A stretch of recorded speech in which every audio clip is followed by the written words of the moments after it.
Assalamu alaikum warahmatullahi wabarakatuh, everyone. Welcome back to another episode of the Islamic Calling podcast. So today I'm doing another podcast. It's on a kind of a controversial topic, but we have a few guests, viewers already joining us. Alhamdulillah. Brother Wax Priyam says, "Hey, Assalamu alaikum, bro. How are you?" Uh, so basically, the reason I wanted to do this live stream is because, how should I put it? Recently, I've been seeing a lot of this contention about debates regarding debates, especially formal debates.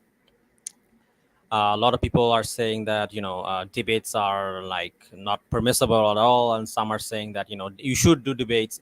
It's the sunnah, it's the haq, right? This all the prophets did debates and this kind of stuff.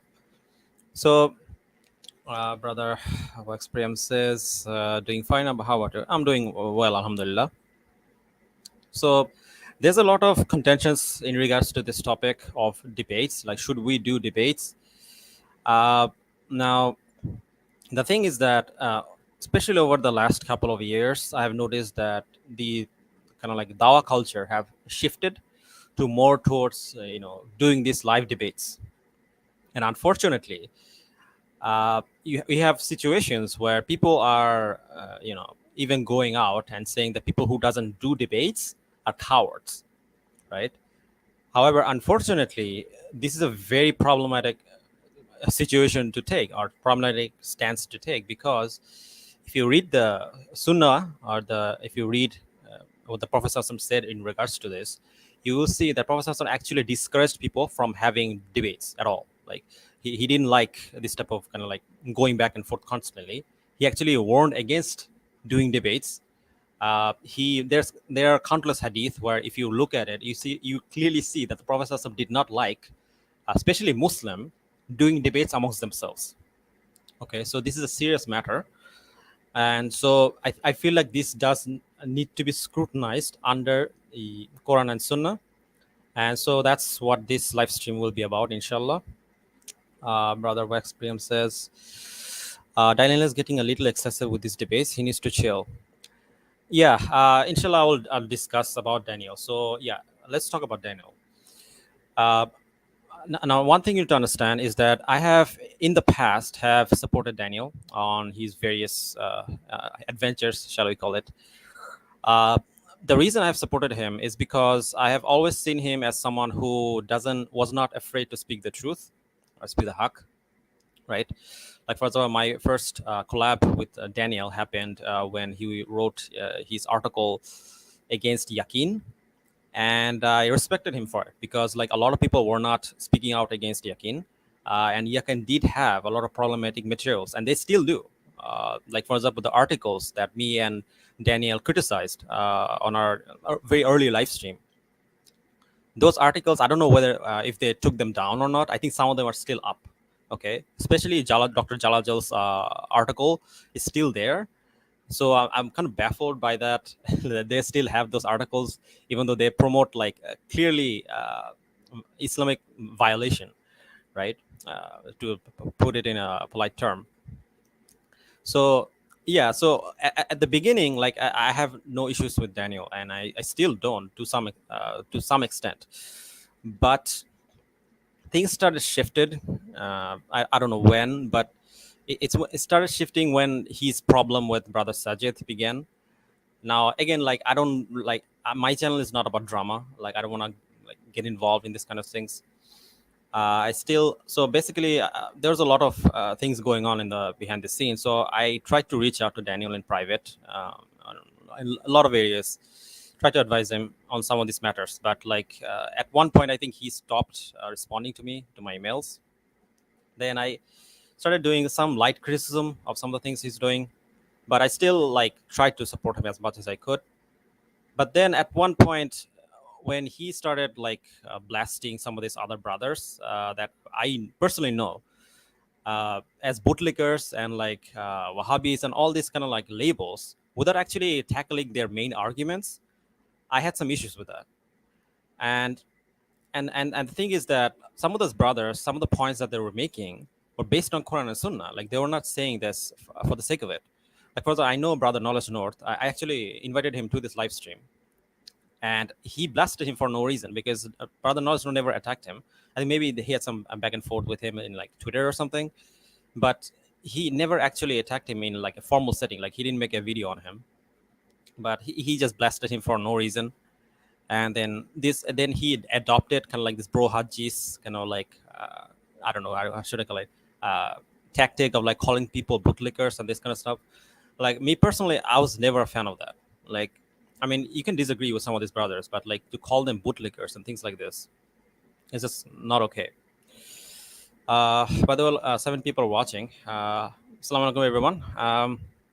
So in this live stream, inshallah, I plan on doing a multiple live stream on the debate that Daniel had with this guy Jalal Hashmi, but that's not what this live stream is about. I will do this debate after this live stream. In this live stream, I'm going to talk about mainly whether this point of whether debate is actually encouraged in Islam or not. Okay, because the point that Daniel makes is that not only is debate, not by the way, it's not just about Daniel, because I think also Brother Abdullah Andalusi also makes this point, but they're wrong on this. But so basically, they say that debating is sunnah. It's about if you do debates, then you're a brave person, right? And it's sunnah, it's haq, right? You should do debates.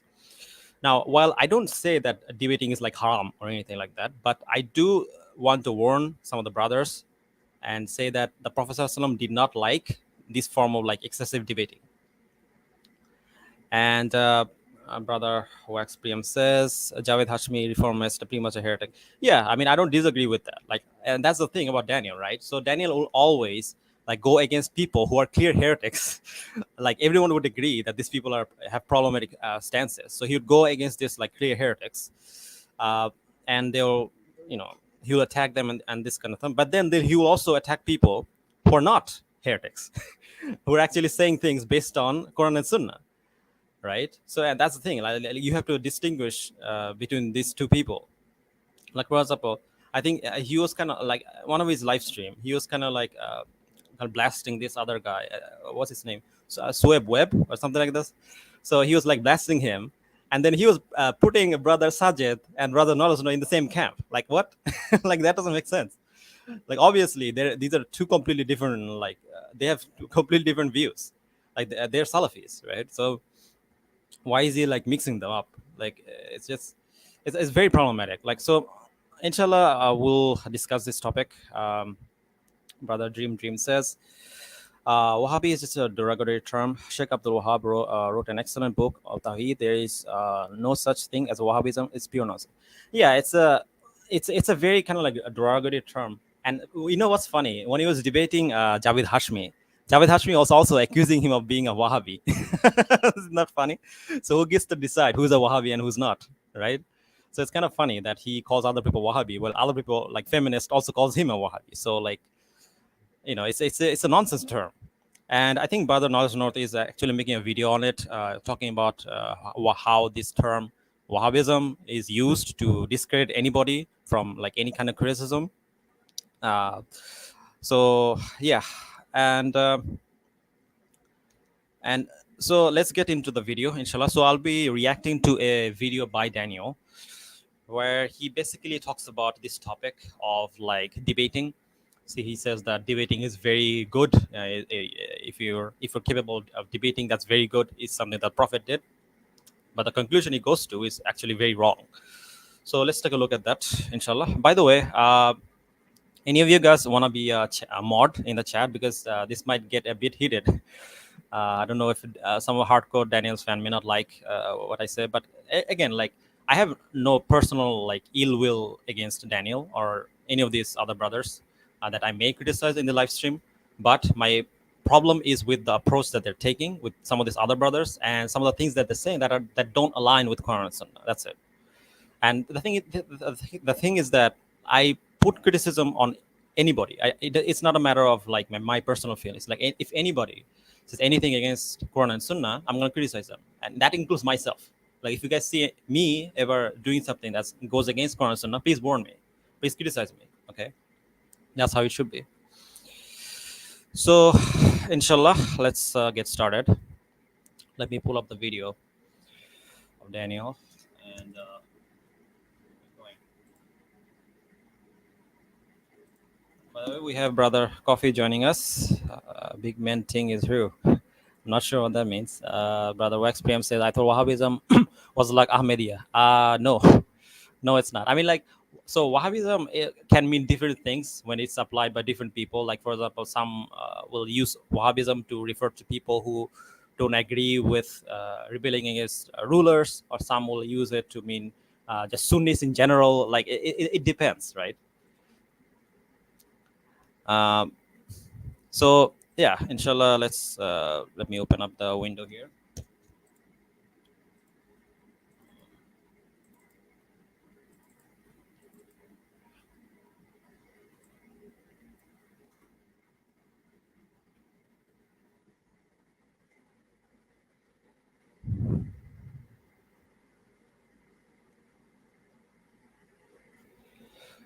Uh, so, by the way, another thing that I want to make an announcement, which is that on this channel, I think I will stop kind of reviewing debates by Daniel, and that's because, again, as I said before, uh, I think that if Daniel kind of like for example, I'll talk about it, what my issues were with his like debate tactics. Like there are a lot of things that he did during his debate with Hashmi. By the way, again, clarification: that guy is a reformist. Okay, I don't support him at all, but some of the things that he did really rubbed me the wrong way. Okay, and I don't think it was according to Quran and Sunnah and the way that Muslims should behave. And again, like I said, I'm not perfect myself, but still, like I don't think this type of behavior should be accepted in the Ummah.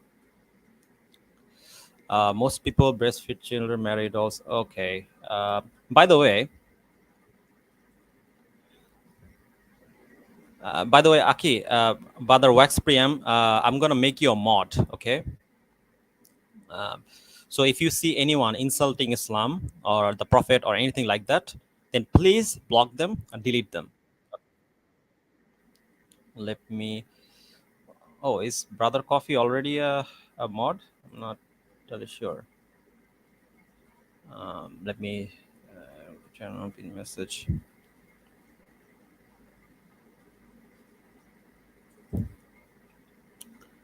Okay, I think Brother Coffee is already a mod, uh, but I'm also adding Brother Wax PM as a mod as well. There we go.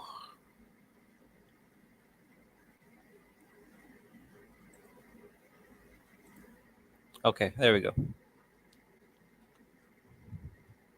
Okay, so Brother Wax PM is now a mod. Alhamdulillah. So yeah, let's get started with the show, inshallah. So by the way, a few rulings. If you guys ever see anyone insulting Islam or anything like that, because this live stream is not about refuting enemies of Islam, so we're not gonna engage in that. This is about internal critique. So, and if you see anyone insulting Islam, delete them, or anyone using foul languages and that kind of stuff, first warn them and then get rid of them. Okay, because I don't want any kind of like nonsense in the chat. Okay, so let's pull up the video.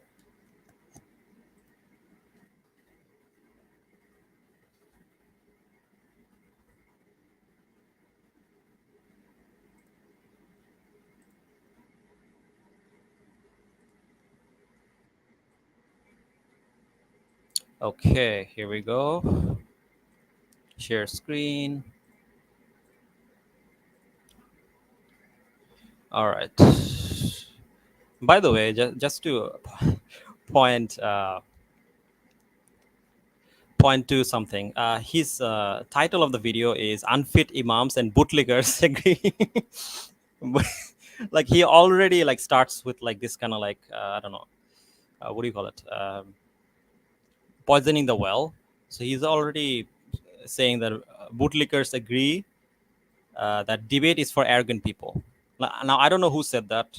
Like he doesn't mention anybody, because the thing is that I don't think any Salafis or like some of the brothers he criticized from the Salafi side, like Sajid or anyone. I don't think any of them are saying that debate is for arrogant people. I don't think they're saying that. I think what they have an issue with is that when you do excessive debating, that can be problematic. And that's not really the purpose. Like, for example, if you look at any of the videos by Uthman ibn Farouk, like he always clarifies this, that the point is not to do debates, but he can engage in debate. But the point of engaging in debate is simply to give dawah, right? The end goal is to give dawah, to convince the other person to come into Islam. That's the only kind of like acceptable kind of like reasoning for doing this kind of like heavy kind of debate stuff, right? So that's the point. So I don't think any of them are saying that you shouldn't do debates or like debates are haram. Like I don't think anyone's saying that. So, but anyway, uh, so let's continue, inshallah, and let's see what he says, and I'll explain what my issue is. Confrontation is necessary. Ibrahim alayhi salam was very aggressive. Very aggressive. Debate is not good. Yeah, these are kind of like highlights of like his conversation. So he's basically saying that Ibrahim alayhi salam was very aggressive. Yeah, Ibrahim alayhi salam was aggressive, but he was aggressive in giving dawah. Like he was not doing like formal debates. Like he wasn't going on like modern debates, like debating all these people. But that's not what he was doing. He was giving dawah to people. So it's not the same. But anyway, we're gonna get to that, inshallah. We shouldn't debate. Yeah, because you're mentally defeated. You have no response. That's also false, because Prophet himself told us to sometimes not. He told us that again. I'm gonna get to that. Getting ahead of myself. Could you explain what this means? Competing for 1 hour is better than months of revision. Why do the old Islamic books mention this? Well, when you debate, it really tests your knowledge. So if you just revise something by yourself, or you study a subject by yourself, then you might think that you have a good knowledge of the subject, but you won't really know until you are tested in a debate, or you're tested by someone challenging you, or by a test that really is trying to challenge you. That's the Okay. So a couple of pointers, which is that it is true that it is good to test your knowledge, but the thing is that debating doesn't test your knowledge. I mean, like all debating is basically, especially formal debates. Oh, by the way, which reminds me, let's define our terms, right? What do I mean when I say formal debates? Because this is different than giving dawah. Okay, so formal debates are basically a type of practice where you have two participants who will come together in a third-party platform where they will argue back and forth to convince the audience of their particular position. Okay. Now, this is not about knowing what the truth is. This is not about calling someone to their own particular position. It is about convincing the audience, right? So basically, it's very similar to a sport, right? So, for example, like if, and this is the massive difference between debating and giving dawah, because the thing is that like this kind of back and forth can be part of giving dawah, but without it being an actual formal debate. Because in an actual formal debate, a debater will never change their position. Okay, but in a dawah setting, the whole purpose of giving dawah is to convince the other person. So the other person may change their position, or even yourself, right? So that's the whole. Like for example, imagine you're talking to your mom, right, and you're discussing a particular topic. Let's say about, I don't know, something about hijab, or I don't know, some modern topic, right? And you're going back and forth. Now, the purpose of this is to convince the other person, right? And get to the bottom of the truth, right? However, in a debate setting, that's not the purpose. The purpose in a debate setting is to convince the audience, which means no matter what happens, a debater always has to be certain in his position, and they can never change the position, right? Which kind of is very circular, because the thing is it's kind of dishonest, because basically you're just putting on a show. You're not actually there to actually change your position, right?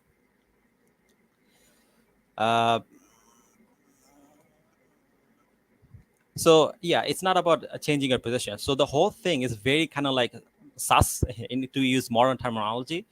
The whole thing is not actually honest, right? Like for example, when someone like Daniel or Muhammad Hijab will go onto this debate platform. Now, sure, like when it comes to like, if their purpose is to convince the audience that Islam is true, then that's fine, right? But if they're debating on like some random topic, like the debate that he did a few days ago, where he's basically debating which organization is better, like his organization or like the Hashbi's organization. Like that's useless to like this kind of go into this kind of thing. So yeah, but anyway, let's continue, Sean. True, whether that will tell you whether you truly have mastered the So yeah, that's the difference between giving dawah and doing debates, right? Like for example, you can still have like a formal debate where you are giving dawah, but in most cases where you're doing debates or this kind of like formal debates, all you're doing is basically is trying to convince the audience of your particular position. Like, so this is not related to dawah at all, because in dawah your job is to convince the other person that Islam is the truth, right? That's the purpose of dawah. So debating and dawah is not the same. Now I need to make this clarification because he will conflate these two terms constantly, and you'll see when he starts doing that, because I need to explain it before I can show where he's going wrong. subject or not. So that's the explanation. And debating, like, you have to prepare a lot for debate, and it really makes you an expert on the subject. So that's why debates are valuable. And all of the Yeah, but the thing is that you can be an expert on a subject without debating. Like, I mean, okay, like for example, someone like I don't know, Sheikh bin Baz or like Sheikh Uthaymin, like were they like doing this kind of like formal debates, or like any of the other scholars? I don't know, like Imam Qurtubi and all these are kind of like other scholars. They weren't like, even if they didn't do any debates, are you saying that they're not knowledgeable then? No, of course not. Like your knowledge is not dependent upon you doing debates. As a matter of fact, the Prophet Sallallahu himself never did any formal debates. I mean, he had back and forth with like Christians and all these other people, and he gave dawah. But I'm not aware of any situation where he was like going to this debate platform and had like timed response and like doing this kind of like formal debates in the formal settings, right? He gave dawah. He went back and forth with like, I don't know, Christians from Najran and all these other people. But like this kind of like formal debate, the way it happens nowadays, is not something that he did. So I don't know. So this is not true. That again, does it mean that he wasn't knowledgeable? No, of course not. Because when it comes to knowledge, it depends on whether you're studying or not. It's not related to debates. Sure, if you're like doing debates in order to win the debate, you can get knowledge, but that's not even a valid form of gaining knowledge, because in Islam the whole purpose of you gaining knowledge should be to be closer to Allah subhanahu wa ta'ala. Like that should be the intention. It shouldn't be to win a debate, right? So that's just wrong right there. But anyway, let's continue, inshallah. all of the major ulama were debating. Imam Abu Hanifa, Imam Ahmad, I mean, again, like, sure, like you can say that some of these ulama were like doing debates, but like what was the purpose of the debate? The purpose of this debate was to give dawah. And yes, it's true that they did debate, but again, this doesn't mean that you have to do debates or all this other kind of thing. Because the thing is that, sure, you can do debates. I'm like, no one is saying that you shouldn't do debates, but like the point of this debate should be to give dawah, right? But oftentimes, uh, you know, but anyway, I will explain that later. But let's continue. Imam Malik, they all engaged in debates. This is like munadara is a part of Yeah, actually, Brother Wexpriam is correct. Losing a debate is very bad. So now my take on this is that when it comes to debate, like anytime a Muslim engaging with a non-Muslim, they have already won the debate because they're upon the truth, and they're upon the truth. So for me, when I see this kind of like debates and this kind of stuff, I already assume that the Muslim have won, right? Oh, Brother Knowledge Note says, the Prophet ﷺ said, I am only a human being, and litigates with cases of dispute come to me, and someone of you may happen to be more eloquent in presenting his case than the other. Oh, actually, I'm familiar with this hadith, whereby I may consider he is truthful and may pass a judgment in favor. If I ever pass a judgment in favor of somebody, whereby he takes the Muslims' right unjustly, then whatever he takes is nothing but a piece of fire, and it is made for him to, or for it is up to him to take or leave. Narrated by Sha Allah Sahih Bukhari. Yeah, actually, it's funny. I actually have this hadith written down with the sources. I'll put it in the chat. Sorry, not in the chat. In the description, inshallah.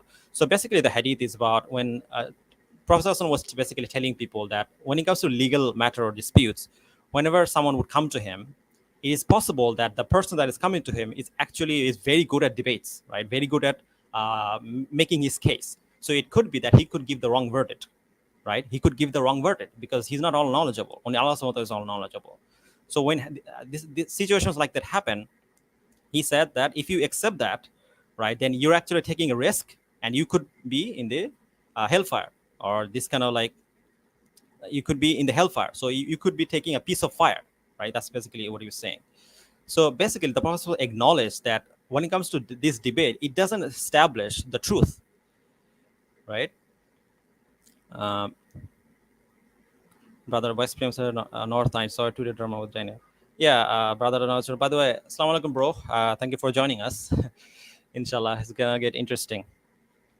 But so yeah, basically, this is a hadith that clearly shows that debating is not something that the Prophet relied upon to find out what the truth is. Actually, he clearly refused this idea that debate can lead to truth. It doesn't, because anyone who's good at debates can convince you. This doesn't mean it's true. Like, for example, if you go into debates with like some of these atheists, and they're very knowledgeable and they're more eloquent in speech, then you go to debate with these people, and these people are more able to convince other people, right? Then it's gonna seem like he has won the debate, even though he is upon falsehood, right? So in that case, you're actually putting Islam in a detrimental position, because then people are gonna think that Islam is not the truth, and this actually open a risk for people to be misguided. So there's a massive risk there, right?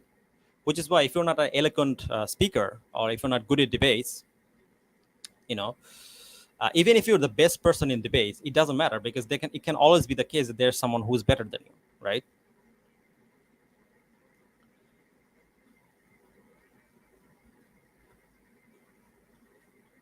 But anyway, let's continue, inshallah. Part of the Islamic tradition, and there are many books written about debate. So now people are saying that, oh, there's no benefit to debate, and no one is saying that. Like, who said that there's no benefit in debate? And that's the thing. Like, Daniel's like attacking all these people, but who are these people? He doesn't make any quotation. He doesn't reference anybody, right? Brother Wax PM said, it's really silly. We Muslims should hug it out and stop debating like we have swords in our mouth. Yeah, that's the thing. There's actually another hadith that I'm going to quote later on, inshallah, and where basically we see how the Prophet actually got angry when Muslims debated with each other. He didn't like it. Inshallah, I'll show that hadith in a bit. Let's continue. Like the scholars did write about the potential spiritual problems or spiritual downsides of debate, but this is for any act. Any public activity has downsides to it. What are the spiritual downsides of being an imam of a community, or being a reciter of the Quran? Okay, like, again, with all due respect to Daniel, like he's again strawmanning the position, I think, because the thing is, I don't know any of these brothers who are saying that debate is like haram. Like, I don't think anyone is saying that. I mean, again, like, if you look at brother Sajid, he was actually promoting brother Sheikh Uthman Ibn Farouk, right? And he does debate. He goes back and forth. So it's not an issue with like debate. The main issue here is that the main issue here is that this kind of like formal debate, we're not talking about giving dawah, right? Because what he's referring to is dawah, right? Giving dawah. But this kind of like formal debate where you're going to like a kufr platform, and you're giving attention to this enemies of Islam, and you're going back and forth with him, and his audience is cheering him on, and your audience is cheering you on, and you have this like timed response, like in this kind of like sports like mentality. That's not giving dawah, right? Because in a dawah settings, you give dawah, you go back and forth for a bit, and then you stop, right? That is the proper way of giving dawah. But in this kind of like a debate platform where you're debating constantly for like 6 hours, like he was doing debate for like 6 hours, 6 hours, like that's not where is that in the life of the Prophet Sallallahu Alaihi Wasallam? Like was he going debating with people for like 6 7 hours? Like I don't know, like maybe if you're giving dawah to someone, it's possible it can take a bit, but anyway, so let's continue. So Also say, well, there are these spiritual pitfalls that you could fall into. The scholars warned about these things. The spiritual masters, they warned about these kinds of things. Does that mean that they're not permissible, or that no one should be an imam because you might fall into riyah, you might fall into showing off? No one should. no one is saying that you shouldn't do debates. They the criticism is about, again, it's about trying to avoid debate, because again, so let's look at the actual, like what did the Prophet Sallallahu Alaihi Wasallam say in regards to this, right? Let's look at a verse from the Quran, and we can understand what is the actual Islamic position in regards to this.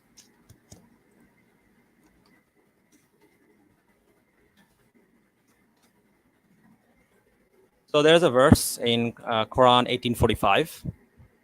Let me read it. Let me share the screen. Here we go. So I don't know if you guys can see it. So yeah, it's this one. This verse is very interesting because it does talk about argumentation and debate, and the mentality that people have who does debates, right? It's in Quran 80, chapter 1845. It says, "And give them a parable of this worldly life. It is like the plants of the earth, thriving when sustained by the rain we send down from the sky. Then they soon turn into chaff scattered by the wind. And Allah is capable of doing all things." Oh wait, wait, I think it's the wrong one. 18. It's 1854. Sorry, 1854. This one. Okay. Okay. So yeah, it's this one. "We have surely set forth in the Quran every kind of lesson for the people, but mankind is the most argumentative of all beings." Mankind is our most argumentative of all beings, right? So this verse is an interesting one because it does talk about going back and forth, right? So if you look at the tafsir, Ibn Kathir quotes Imam Ahmed in regards to this. So let's take a look, because the thing is that he said that the scholars did debates, right? So let's see what the scholars have said in regards to this. Let's see what Imam Ahmed said. So yeah, so let me share the screen.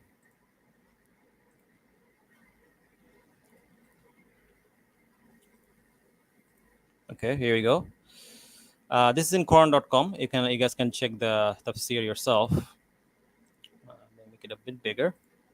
Here we go. So this is Ibn Kathir. This is Ibn Kathir quoting Imam Ahmed. Here's what he says. Imam Ahmed recorded that Ali bin Abi Talib said that the Messenger of Allah came to visit him and Fatima, the daughter of Allah's Messenger, at night and said, "Are you not going to pray?" Uh, I said, "O Messenger of Allah, our souls are in the hand of Allah. If He wills to wake us, He will wake us." When I said that, he went away without returning.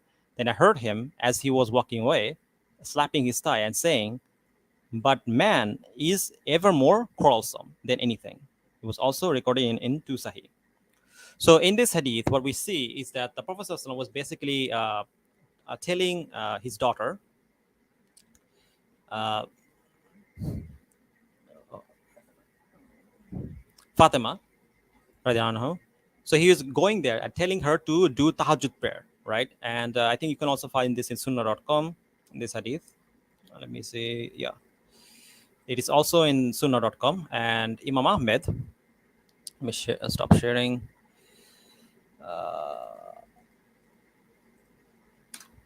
Here we go. Let me pull it up. Let me share the screen. There we go.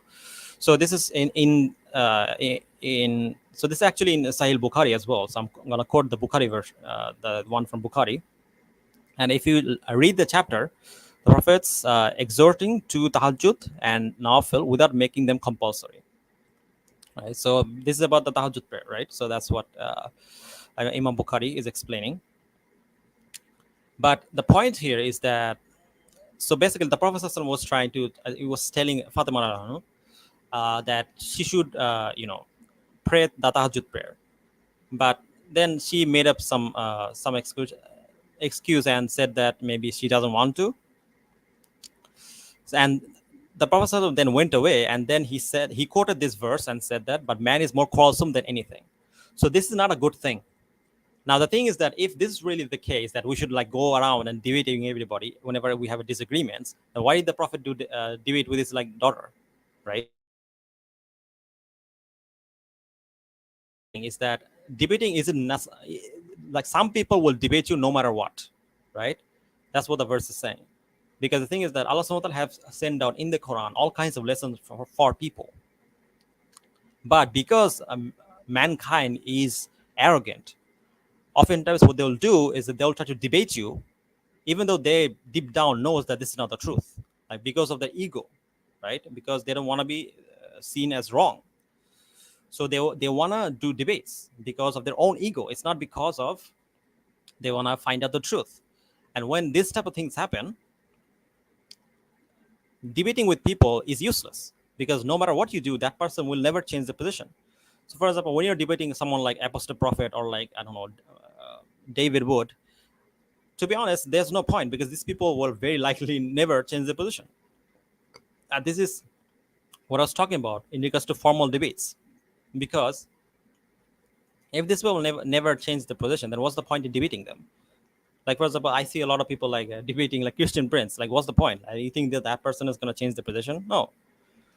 Now, in response to this, a lot of this kind of like people like Brother Abdullah Andalusi and all these other like people, they will say that, but the debate is not necessarily to convince the opponent, it's to convince the audience. And my response to that is that, yeah, but like you can convince the audience without doing these kind of like debates. Because if you like in a modern context, when someone does debate, it does more harm than good. Like, for example, I don't know if I'm going to go through like Daniel's whole thing with like his back and forth with Javid Hashmi.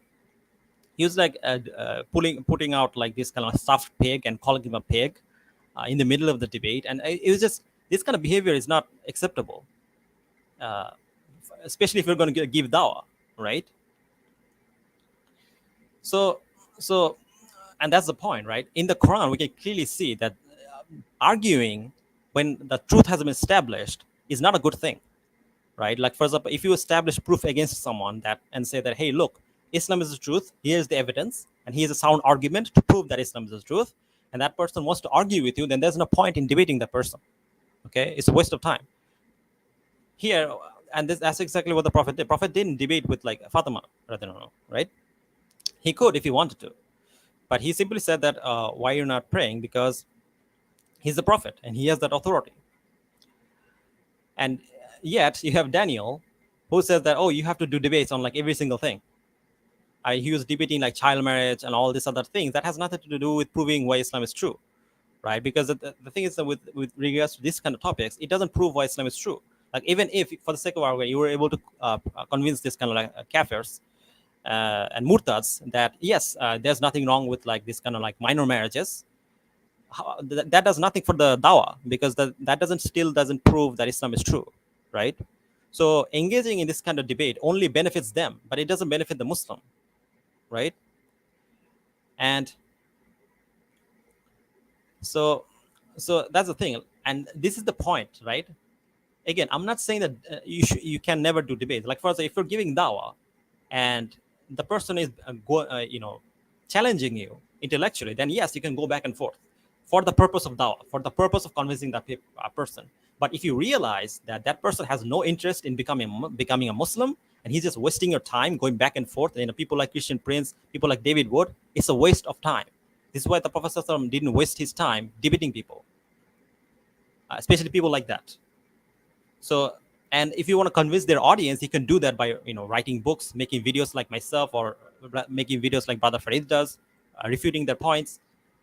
But you don't need to engage with them in this kind of debate format, because the thing is that if the debate goes badly, it's going to look bad on all the Muslims, right? So it doesn't benefit anybody. This not only harms you, it harms the whole community, right? So yeah, so I hope that's clear now. So the issue here is that let me pull up the screen.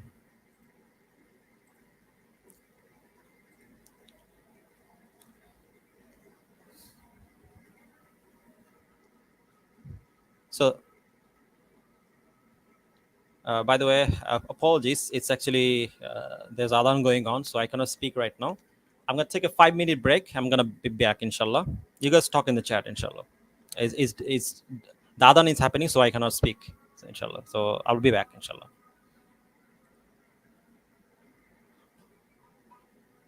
5 minutes, guys.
Okay, the adhan ended. Sorry about that, guys, but I just wanted to take a 5 minute break because the adhan was playing. But anyway, so yeah, as I was saying, so the issue with the issue that I have with Daniel or all these other kind of uh, debaters is that when you go onto this kind of platforms like modern day debates, when you do this kind of debates, I do believe that it does more harm than good. So when you're bringing up all these examples of like scholars doing debates uh, to give dawah, that's not the same as doing formal debate in the modern context. Okay, so there's a false equivalence happening here, and he is wrong, because doing debates in a formal setting in modern context is different than when the scholars in the past went back and forth with people to convince them that Islam is the truth, right? Because in debates, in most of these cases, and as we see from the life of the Prophet ﷺ, when he and in the Quran, it clearly says that people are argumentative, meaning that sometimes people will never change their position, and it's really a waste of time to engage with this kind of like people.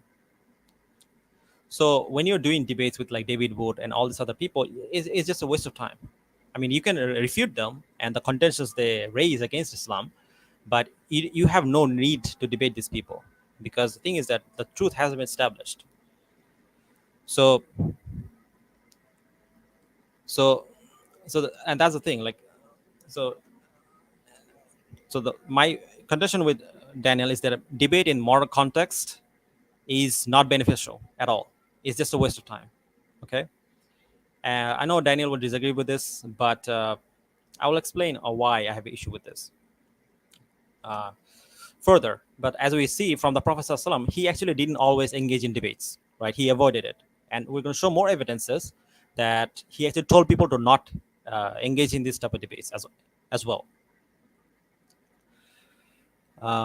Brother Wax Priam says David Wood versus Uthman ibn Farooq was gold. Yeah, and that's the thing. Like, I don't know if you guys saw like this back and forth between Sheikh Uthman and like David Wood. So that's an example of what you can do, because he was going back and forth to give dawah to him, I'm guessing, or give dawah to his audience. But again, me personally, I wouldn't like engage with David Wood or Apos at all, because like there's no point.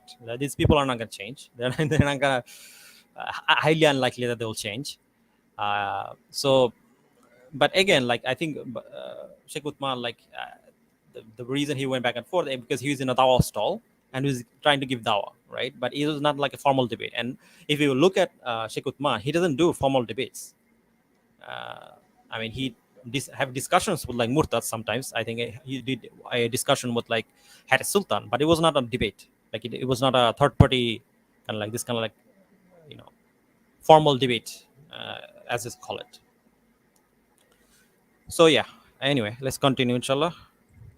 Should be like a reciter of the Quran. Don't bother reciting Quran because you might be showing off and you might have the wrong intention. So this is nonsense. Debate is the same way.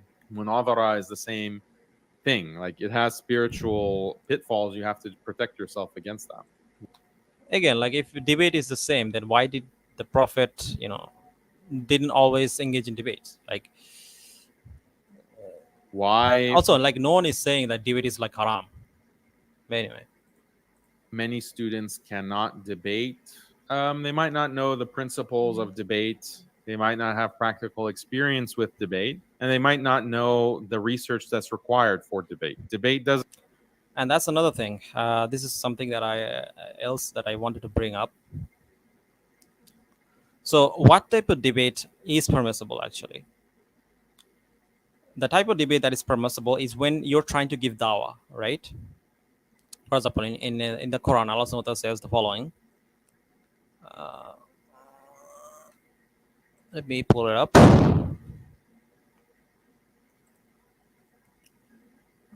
What? Hold on. 16, 1 to 5.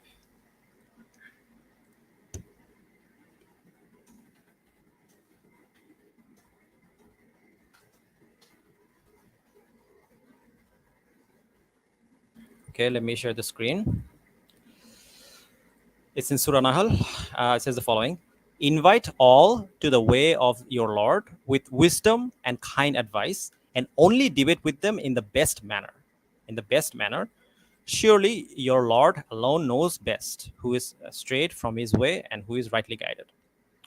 So invite all to the way of the Lord with wisdom and kind advice.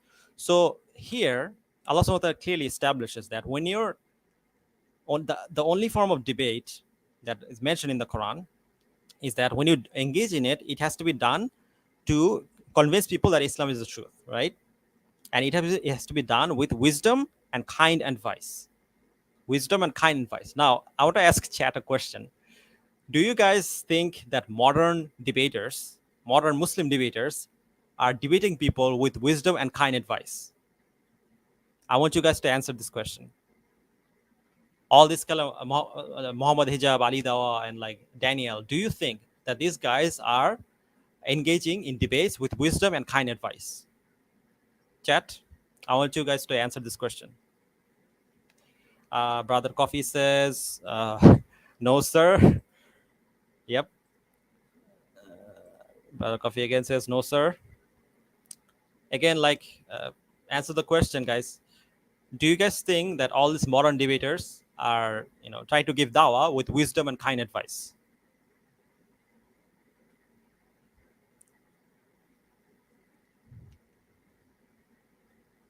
By the way, chat, uh,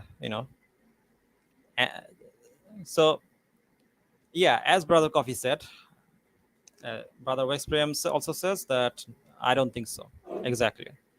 And that's the main issue here. Because the thing is that when you're engaging with someone, right, and your intention is that that person becomes a Muslim, and then you have to come from a place of sincerity, right? Because you're calling that person to the truth. If you're insulting them, if you're mocking them, then that person is not gonna, that's a clear violation of this ayah. That's a clear violation of this kind of uh, way of calling people to Islam, to give dawah. It's a clear dawah violation, the clear violation of the principles of giving dawah, right? And and that's another point of like contention I have with Daniel, because if you go through his debate, we can clearly see how he behaves, and especially with his last two debate, because the thing is that Daniel did behave really well in his earlier debates, but unfortunately, with more time passed on, I was very disappointed with the way he behaved in his latest debates, right? And I see a lot of Muslim brothers, when they engage in debates, they become very aggressive. They oftentimes engage in insults. But the thing is that I understand that when you're engaging with the enemy of Islam and they're mocking the Prophet, they're mocking Islam, emotions get involved. And sometimes you cannot always control how you speak to the other person, which is why this type of debate should be avoided. This is another reason why this type of debate should be avoided, because it brings out the worst in you. Like, first of all, I remember that one time I did with that debate with that atheist, and he was just calling me and insulting me, mocking me, and it was so bizarre, and that actually made me angry, and I started doing the same. This type of confrontations brings nothing to the table. It's not going to bring people to Islam, right? And this is the second point of contention. So the first one was that, you know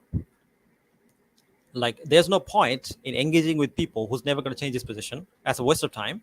And the second one is that most cases when this kind of modern day duaat are modern day debaters, when they're debating on an Islamic topic, oftentimes their behavior is not up to standards. Unfortunately, it is just not. Okay, that's another reason why Muslims shouldn't engage in this debate in this modern context. Okay, uh, because oftentimes what will happen is that the opposition will insult you, mock the Prophet, and you're just going to lose interest in engaging with that person. And again, like I said, I think that the method that the brother Farid is taking is the best method, where you're simply refuting the enemies of Islam, and that's it. Like, you're not engaging with them any further, because if you're actually engaging in a conversation with like for example, I don't think I will ever be able to have a debate with Apos, never. Because he's gonna say things, he's gonna mock Allah subhanahu wa ta'ala, he's gonna mock the Prophet. Like, how can I engage with a person like that? That doesn't make any sense. And why would you engage with a person like that? you know this doesn't make you a coward. It just makes you a person who has taste, right? Like, for example, me personally, I don't have a problem with having a discussion with someone like Rationality Rules or like Alex O'Connor, because they at least know how to behave, right? But doing and discussing with they having debates with this kind of people, people like T-Jump and all this kind of enemies of Islam, they're just gonna mock Islam, and they're gonna waste their time. I mean, even with like this guy Hashmi, right? The reason Daniel was doing a lot of kind of bad behavior, and there's a lot of kind of bad adab in that discussion, is because he was mocking Daniel, right? He was mocking his family, and that's completely distract people from the actual main topic. So that's my second point, which is that when you're engaging with these people in modern context, oftentimes they will just mock you and insult you, and it's gonna it's gonna violate this kind of principle in regards to how to give dawah to people, right? So yeah, I hope that's clear now. But let's continue with like Daniel's video, and we'll continue inshallah.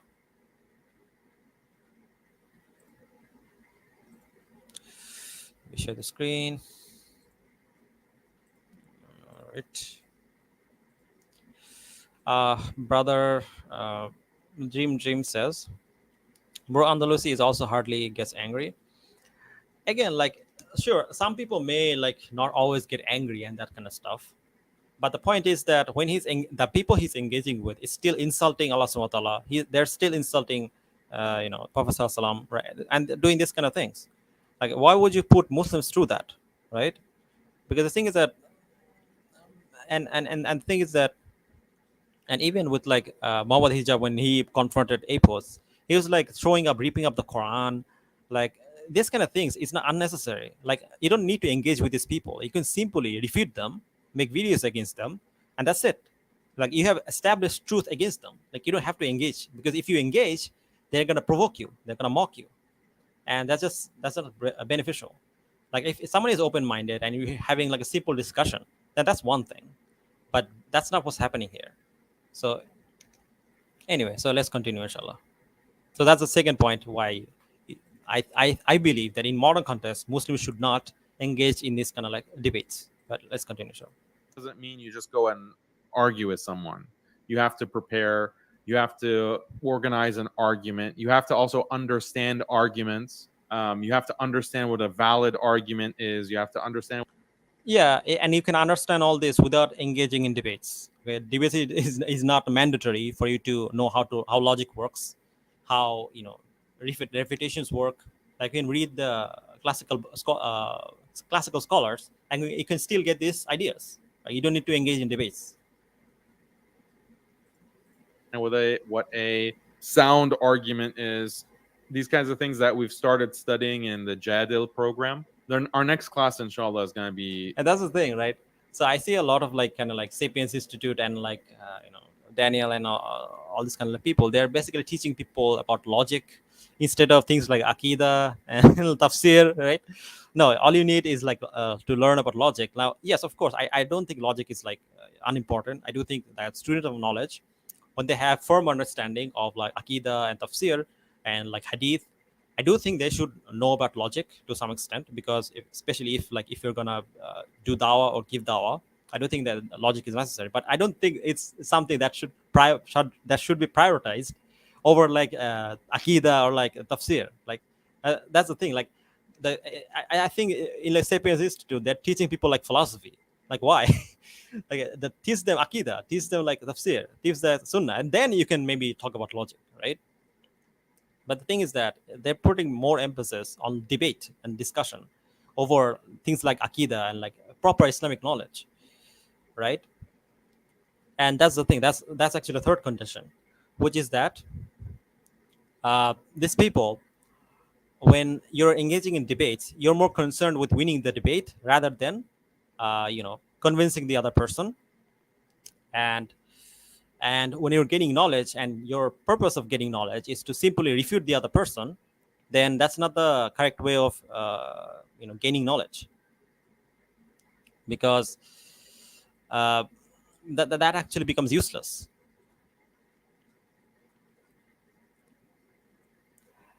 And that's the thing. Like for example, like what's the point of learning about like logic and all this if you don't understand akida or if you don't understand tafsir? So those are the things that should be prioritized.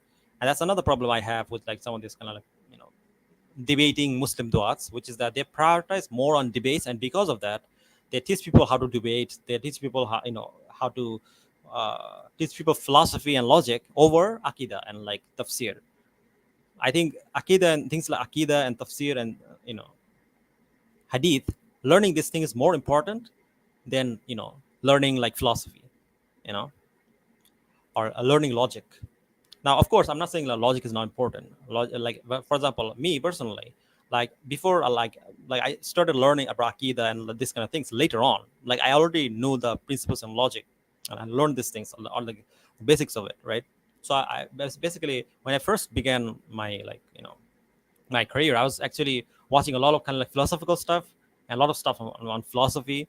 So I learned logic, I learned philosophy, I learned about contingency argument, all this kalam nonsense, right?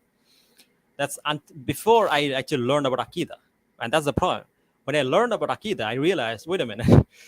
I mean, these kind of things are not always, there's problems there when you just simply learn about logic instead of learning Akida.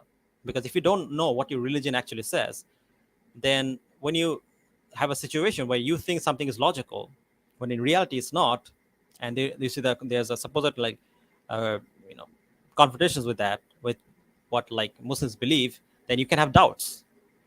But if you're firm in Akida, you have firm knowledge in Akida, and then you learn about logic, and then that's much better, because then the you chance of you getting like doubts is very low. Which is why you should always emphasize in learning the religion, learning Quran, learning Sunnah, over learning like logic and like taking classes in logic. But anyway, let's continue. Jadl level 2. So that's coming up in about a month or so. But we're gonna continue critical. But again, another thing, like he's teaching people like logic. Like, have you taught them like Arabic and how to speak Arabic? Like, first of all, I can speak Arabic, right? So this is one of the reasons why I don't always like talk about topics that I'm not familiar with, because there are people who are more knowledgeable than me, and I see their material, I read the scholarly material on the particular topic, and then I speak, right? And that's the thing, like why are you teaching people logic instead of like teaching them Akida, teaching them Arabic? Like, aren't these things more important? But anyway, let's continue. Critical thinking, debate, logic. It's coming up, inshallah. So that's why people can't debate. They don't know the usul of debate. Debate is not always productive. I mean, what's the usul of debate, right? I mean, It's better to make your actions speak for you as an individual. You can be an example, and then you just state what we believe. No, I respectfully disagree. We do need debate. Debate is necessary, and debate is not like a personal thing. Like, debate is not. by the way, like no one disagrees with this point. He keeps bringing up this point.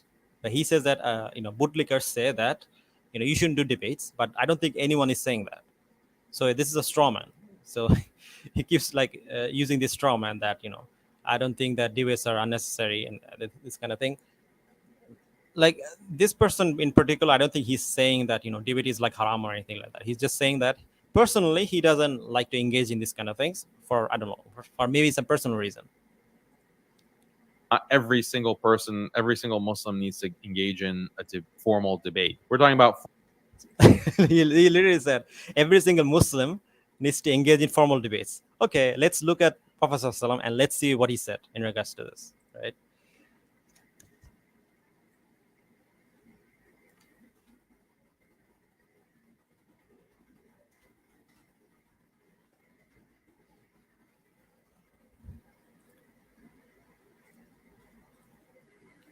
Okay, so this hadith is in Riyadh al-Salihin, but you can also find this hadith in Sahih Bukhari. I'll put the link in the description, inshallah. Actually, let me pull up. This hadith is also in Jami al-Tirmidhi, and it's a Sahih hadith. Let me let me pull up the version in Tirmidhi.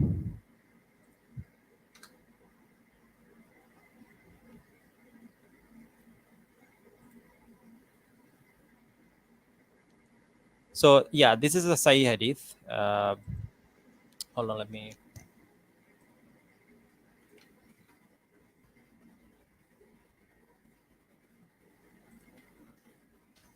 Here we go.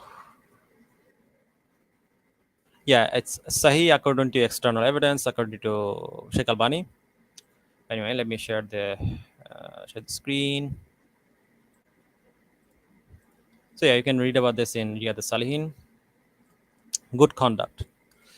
Abu Umar al-Bahili, reported, Messenger of Allah sallam, said, I guarantee a house in Jannah for one who gives up arguing.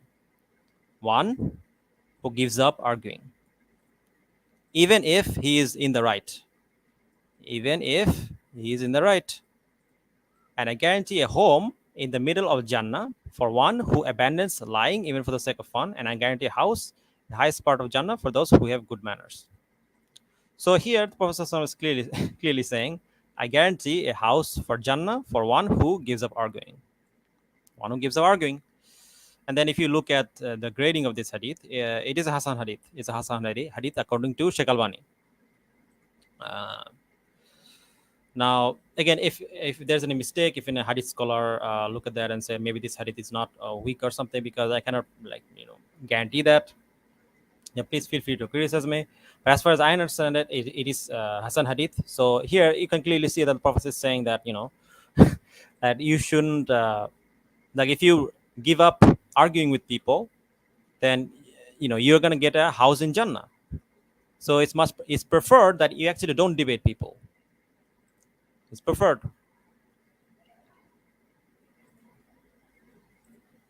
But anyway, let's continue, inshallah. Let me pull up this another hadith in Jami' at-Tirmidhi. So here, this is also another Hasan hadith. This is in Jami' at-Tirmidhi 3253, narrated by Abu Ummah. It says the following: that the Messenger of Allah said, Sallallahu Alaihi Wasallam said, no people go astray after having been guided, but they resort to arguing. They resort to arguing. So does it sound like that the Prophet Sallallahu Alaihi Wasallam is saying that every Muslim should do debates? Does it sound like that? By the chat, can you answer? Does it sound like the Prophet Sallallahu Alaihi Wasallam is saying that everyone should do debates, or does it sound like he's saying that it's better not to do debates? It's better not to argue.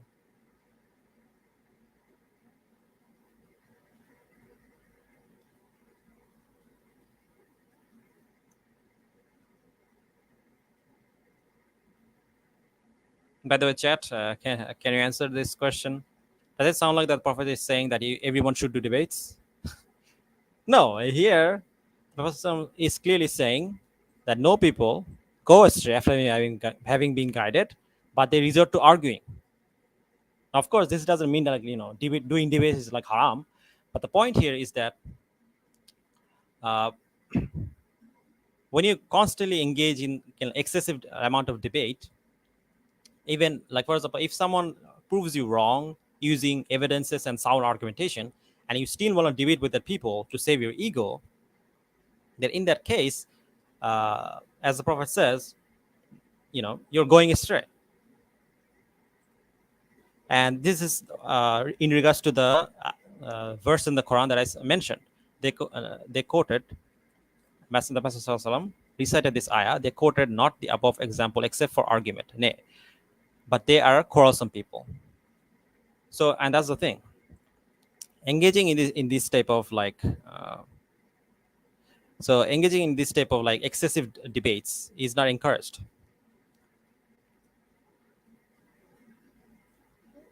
Yeah, engaging in this type of debates is not encouraged in Islam. So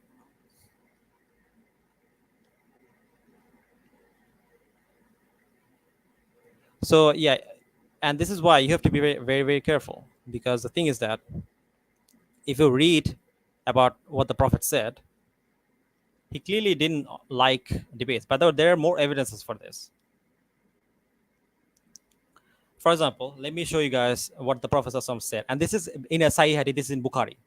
Okay, so this is not like you cannot argue with this at all. So let me put up the hadith.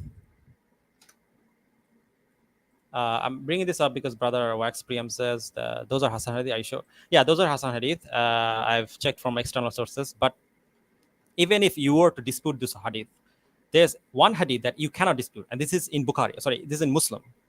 So let's take a look at what this hadith says.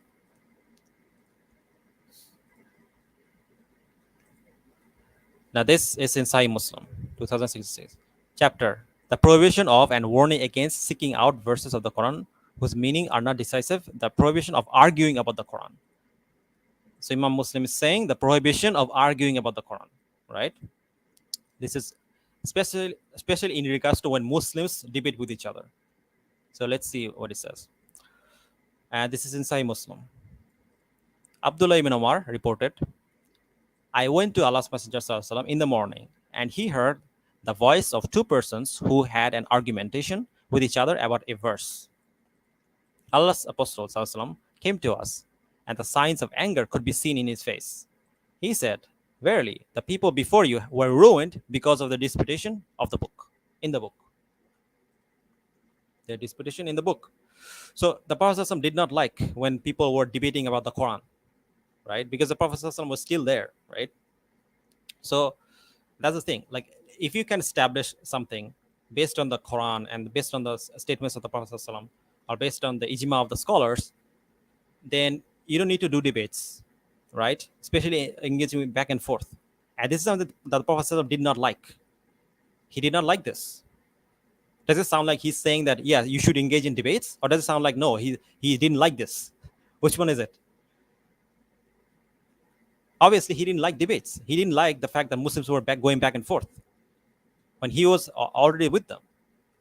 I mean, the evidence in regards to the correct Islamic position is already established.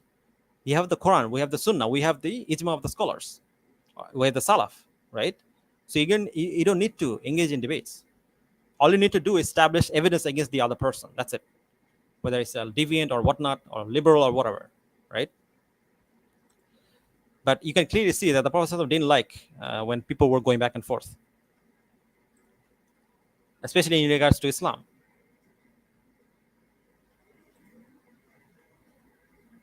By the way, what's interesting about this hadith is that it's not just that the Prophet ﷺ said that this is wrong.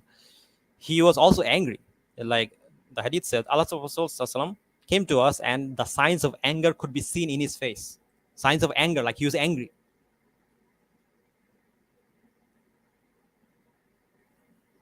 Right? He was angry.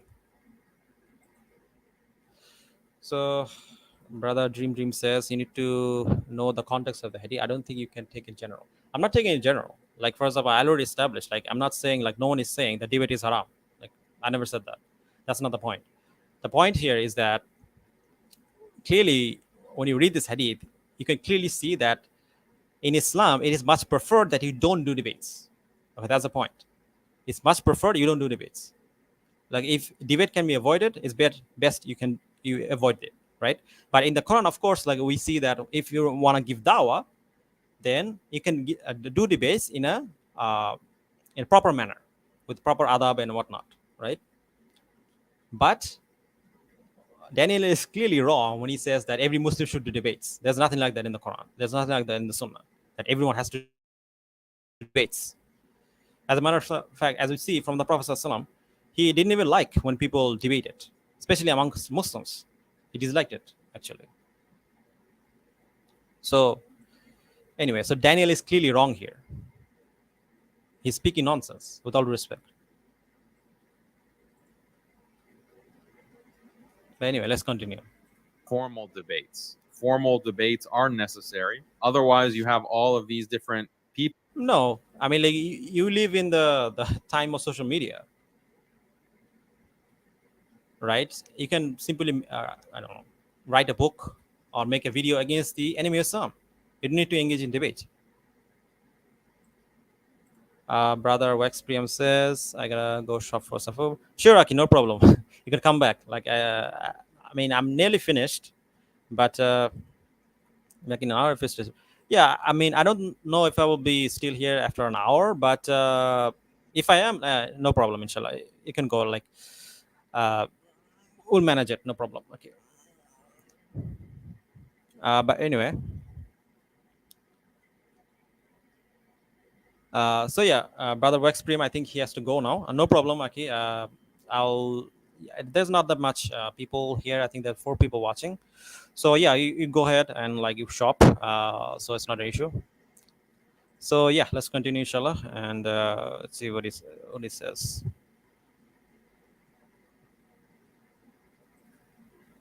Sure, I just want to share a book with you later. Sure, okay, no problem. Anyway, let's continue. People attacking Islam constantly. Who's going to confront these people? Those who say, oh, well, we shouldn't debate. We should just be quiet. Like, okay, so you're... No one is saying that. Like, who said that? Who said that you shouldn't do debates? What we're saying is that debate has a lot of harms, more harms than good. That's why I think it's best that you don't engage in it, right? And no one is saying that you can do it. Like, in the context of giving dawah, you can do it, but it's best that you don't do it, right? That doesn't mean that you don't need to, like, There is no need for it. Like if you're giving dawah, of course it can be beneficial, and you can even refute the person, but you don't need to engage in these kind of like long format debates, because there are problems there. There are clear problems there. Are falling short of the challenge, and they're using this as a using it against you. They're saying that, look, these people are so intellectually backwards and defeated that they're too scared to even talk to us, to even argue with us. That's how Just because you refuse to argue with someone doesn't mean that you're intellectually defeated. Like, I mean, like the prophet himself didn't like when Muslims argued with each other. Does it mean he was intellectually defeated? Like, what are you saying? defeated they are. Confrontation is necessary. Like, this is a problem with a lot of compassionate imams, especially. They don't want confrontation with people who disagree. Well, this is weak. You know, if you're on the truth, then you can. Yeah, I mean, like you can confront with people, but like doing this kind of like, debating for like hours and hours on end, is that really necessary? Especially when we see that the prophet ﷺ didn't like it. Can speak it and you can listen to the other side and refute it. If you can't do that, again, like I'm talking about formal debate, it's not for everyone. Then this is a big problem for the community. Yeah, we need people who are talking about heart softeners and they're talking about this or that and they're not engaged in debate because not everyone is suitable for debate. Not everyone has the personality for debate. You have to be an aggressive personality. But some people need to do it. Some people have to do it. Otherwise, the deen is constantly being insulted. And if you don't confront those, Yeah, if he's being insulted, then you can refute them, and you can refute them without doing debates. Especially in times of like social media, like for example, you can put out like a video that can reach like a million of people. Like in the past, that option wasn't there, right? And if you're doing, again, remember, we're talking about formal debates. We're not talking about giving dawah, because the thing is that in a dawah settings, you can have back and forth. That's not a problem. But doing like formal debates, is that really necessary? The answer is no. Like you can go without it. Sure, if you want to, you really want to do it, taking all this risk that I mentioned, then sure you can do it. But like the thing is that, what's the consequences of that? The consequences that all these enemies of Islam are actually going to take clips of what you said in the debate and they're going to use it against you, and this is going to create more fitna, more harm. And this is what I'm talking about. Like in the modern context, the way that like these brothers, they kind of debate and argue, it does more harm than good in most cases. Like for example, his whole debate with like inspiring philosophy in regards to minor marriages. Like there's so many videos and back and forth they did, and there's so many people that were saying things like, ex-Muslims were praising that. They were actually praising Daniel, because they were taking his clips out of context, they taking things he said out of context and spreading it around. Like how's that beneficial, right? I mean, like, and this is something that happens, and this is why I said that this kind of debates, in my opinion, does more harm than good. And again, I'm not saying that you can do engage in this kind of like debate or like haram or anything. I'm not like making any kind of fatwa.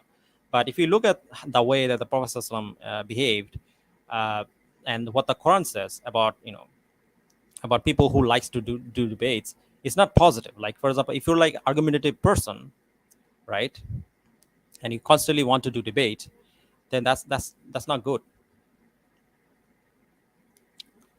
And and in the hadith I mentioned, you can clearly see that the Prophet ﷺ got angry when he saw Muslims going back and forth about the verse of the Quran. Like he didn't like that.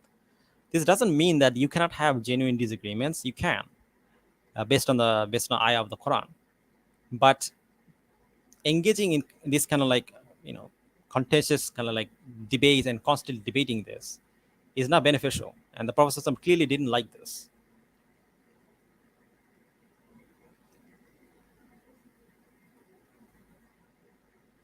Uh,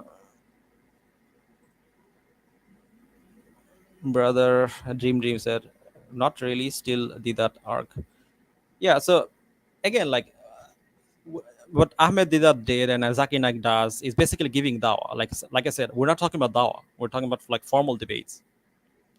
Like for example, I guess you could say that that is formal debate, and giving dawah can like go along with that. But the way like the topics that Daniel like covers, like things like minor marriage, that's not giving dawah. Like you're not giving dawah by debating minor marriage, or topics like I don't know, like liberalism, or like I guess liberalism can be counted as that. But even like these topics are not directly related to akida or proving why Islam is true. Sure, we can like talk about like these topics, like topics like liberalism, feminism, because that does affect people's iman. But like, do you really need to debate that with like enemies of Islam, especially things like minor marriage, or things like I don't know, slavery and all these things? Because the thing is that when you do that, what the enemies of Islam will do, they will take these things and they'll use it against you. They'll say that, oh, because these people are hypocrites, right? They'll say, oh, look, this is what the Muslim believes, this is what they're saying, that kind of thing. But of course, like they're wrong because they're being hypocritical. But when they're kind of like spreading these kind of like clips around, it damages the effort of dawah, right? But and that's the thing, like if you're simply like trying to give dawah to someone and you're going back and forth, then that's different than doing formal debates.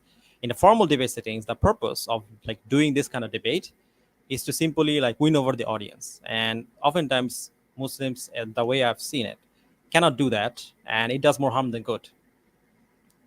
And that's basically what I've been saying. But anyway, let's continue. Who are insulting the deen, attacking the deen, then then you are allowing Islam to be trampled underfoot by its enemies. So Again, sure. Again, like giving dawah or like refuting enemies of Islam, there's nothing wrong with that. But like engaging in these formal debates, is that necessary for that? Answer is no. You don't need to do formal debates. Like you can do what Brother Farid does. Like you can make videos against them.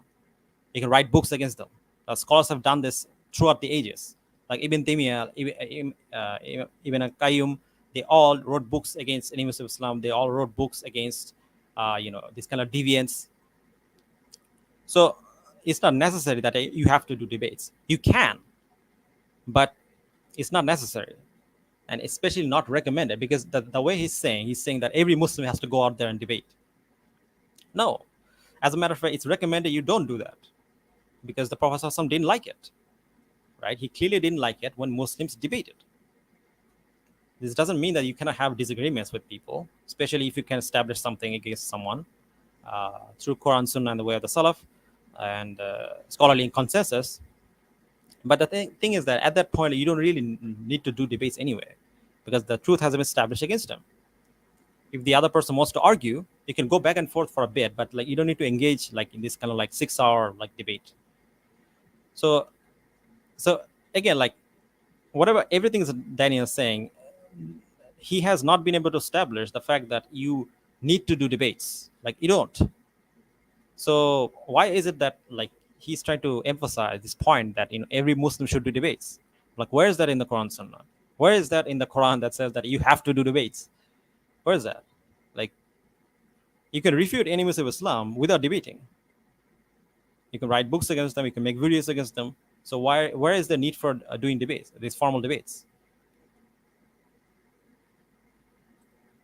So this is a big deal. If you look at confrontation in the Quran, we see it over and over and over again. All of the Anbiya were directly confronting their the kuffar, the enemies, the mushrikeen. They were directly being confronted with conversation. Why didn't Musa alayhi salam? He just has a good example, and people see, oh wow, Musa alayhi salam, he's such a good role model.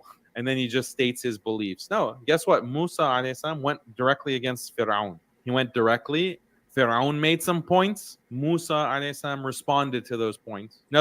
So again, and this is where like his fallacy is coming in, right? So in logic, there's a logical fallacy. It's known as false equivalence fallacy, right?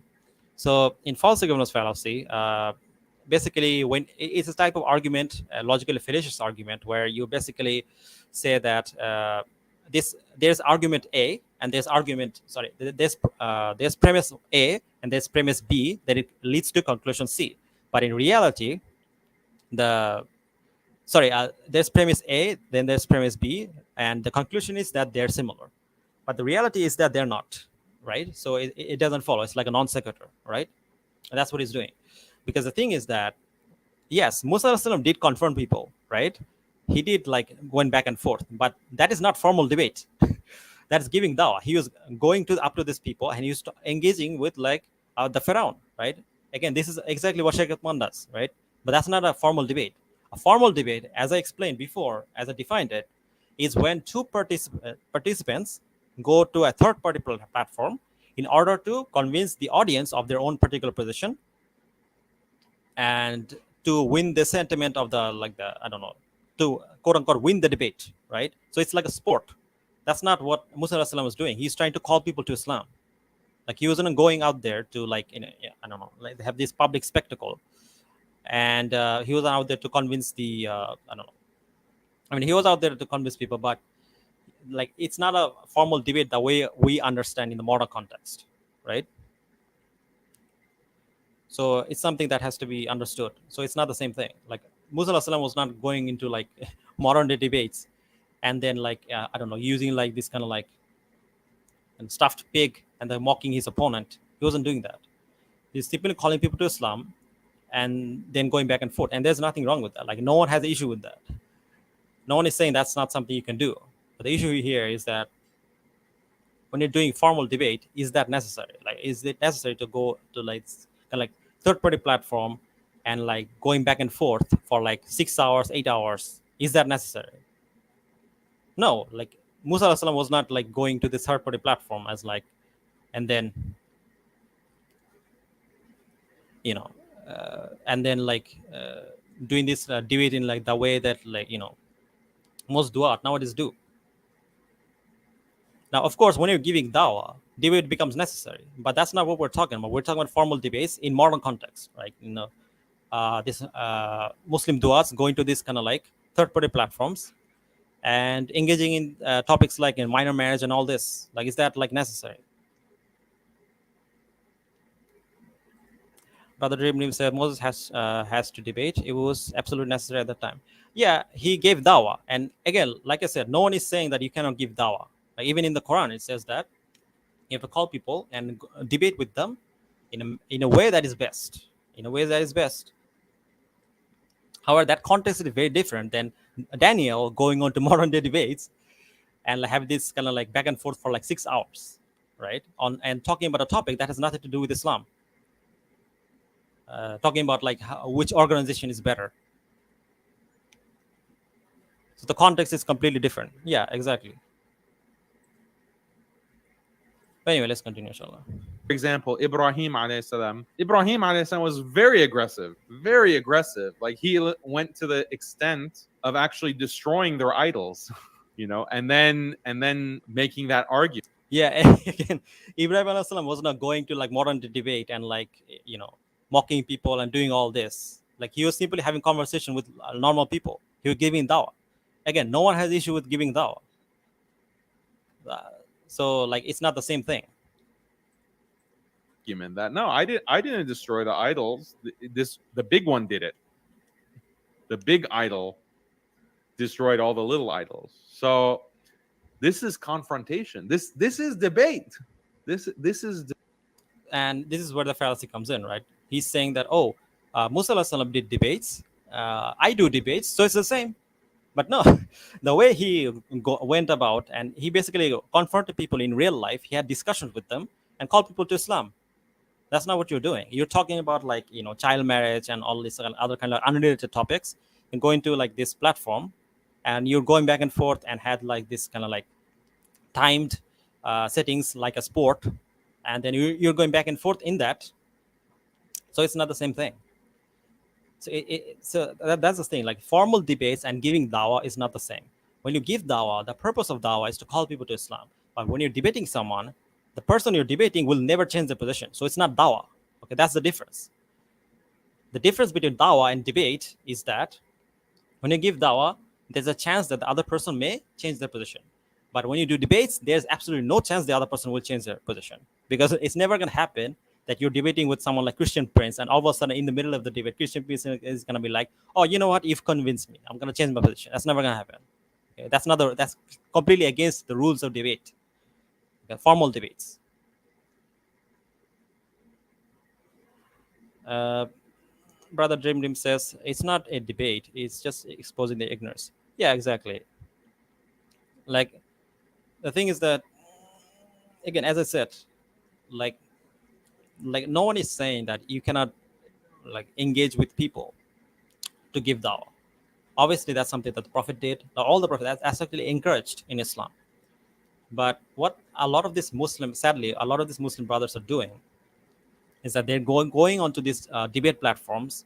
Again, I'm not saying you cannot do that, but what they're doing is that they're going onto these debate platforms and they're talking about random topics that's not even related to Islam, and basically they're doing this timed debate where they know that the opposition will never accept their position.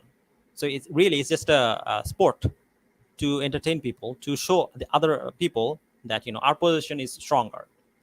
And in many cases, when they're doing debates, it's not even about Islam. Oftentimes they're talking about like a contingency argument and all this, which by the way doesn't prove that Islam is true. So basically, and that's one of my main criticism, right? Oftentimes these debates are a waste of time. It doesn't prove why Islam is true. And but if you're giving dawah, the whole purpose is to convince the other person that Islam is the truth, right? And that's the difference. So I hope this is clear to everyone who's watching. The difference between debate and dawah is that in dawah, there's a chance the other person may change their position. In a formal debate, that will never happen. Okay, that's the difference. So when Musa alayhi salam and Ibrahim alayhi salam was confronting these people, there's a chance that they may change their position, right? But when when Daniel is engaging with, like, I don't know, Javed Hashmi, there's no chance that they'll change their position, or at least even if they do, that's against the rules of debate, that against the conduct of debate. I mean, what kind of debate is it, like where you're talking to another person who already agrees with you? That's not a debate then, right? So that's like a contradiction. But anyway, let's continue, inshallah. Debate. Hud alayhi salam, Prophet Hud directly confronted and challenged. He very aggressively challenged. Like, they're challenging their people, and they're also like refuting. The refutation is there. The rad is there of the Yeah, they were refuting them in order to bring them to Islam. Again, that's not formal debate. Um, batil. Yeah, pretty much every prophet. This is like the Quran itself is refuting the mushrikeen. That's a debate. This is a debate. but when Allah Subhanahu speaks, He speaks the truth. It's not a debate. What are you talking about? Like, Allah Subhanahu is simply trying to get people to engage and think, right? To understand the truth, right? It's not a debate. He's speaking the truth, right? So basically, in the Quran, Allah Subhanahu wa Taala oftentimes refutes the position of the opposition, but that's not like a formal debate. Like, what are you talking about? Like, Allah Subhanahu wa Taala is not like in the Quran. Yes, there are responses to like enemies of Islam and the pagans, right? Allah Subhanahu wa Taala refutes them, and He establishes the truth. This is why you can use ayahs of the Quran to refute enemies of Islam, right? Because Allah Subhanahu wa Taala already gave us the arguments. But that's not debate. Again, like I don't know what He's trying to establish. Like, clearly, like, this has nothing to do with debate. Like, formal debate is a practice where two participants come together and they go back and forth in order to I don't know, like, convince the audience, right? But here there's no chance that the opposition will ever change the position, right?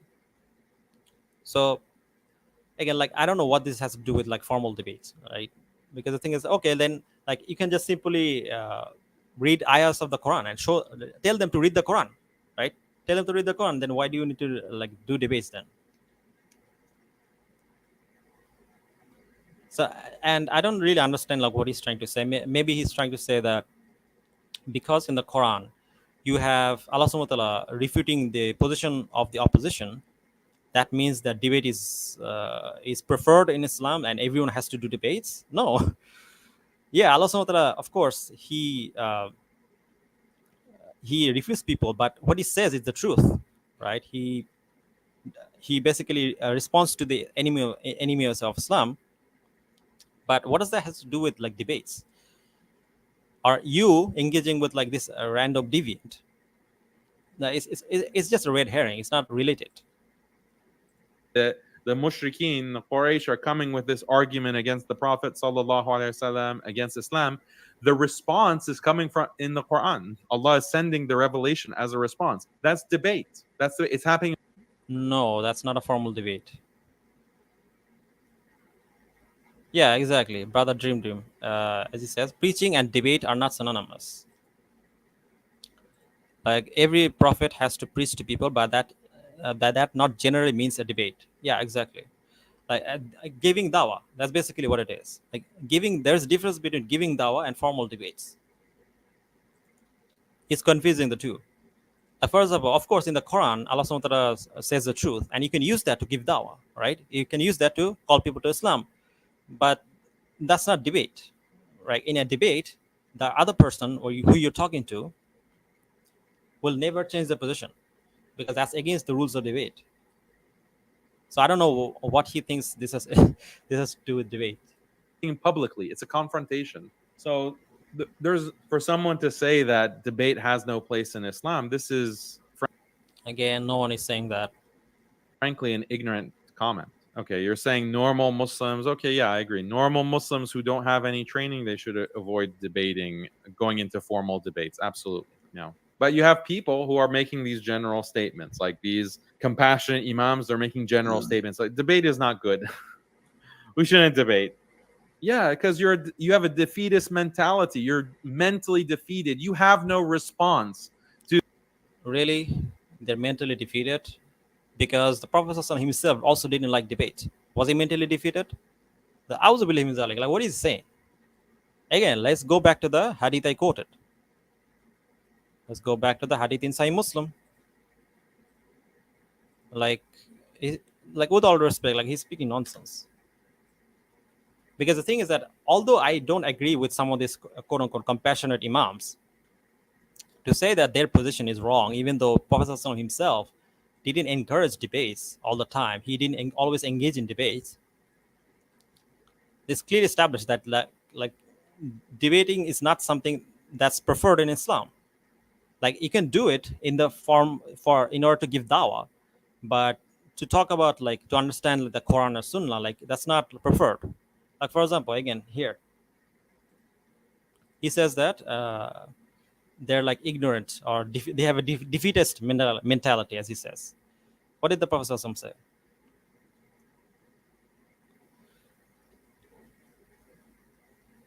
I went to Allah's Messenger in the morning and he heard the voice of two persons who had an argumentation with each other about a verse. Allah's Messenger came to us and signs of anger could be seen in his face. He said, verily, the people before you were ruined because of their disputation of the book. So yeah, he didn't like when people argued about the Quran. He didn't like it. Did he have a defeatist mentality?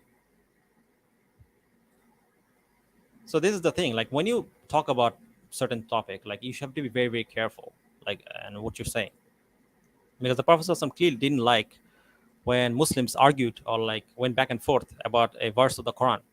He didn't like it. So if a scholar is saying, a scholar or a quote unquote a celebrity imam is saying that you shouldn't do debates or debate is not good in the modern context, then they're absolutely right. They're following the Prophet ﷺ. They're following his advice, right? Because he said that people in the past destroyed themselves over their disputation of the book. He didn't like when Muslims were going back and forth. By the way, there are different versions of the hadith. In one place, I think it happened when some of the Sahabas were going back and forth, and he didn't like it. There are many hadiths like that, actually. But anyway, let's continue.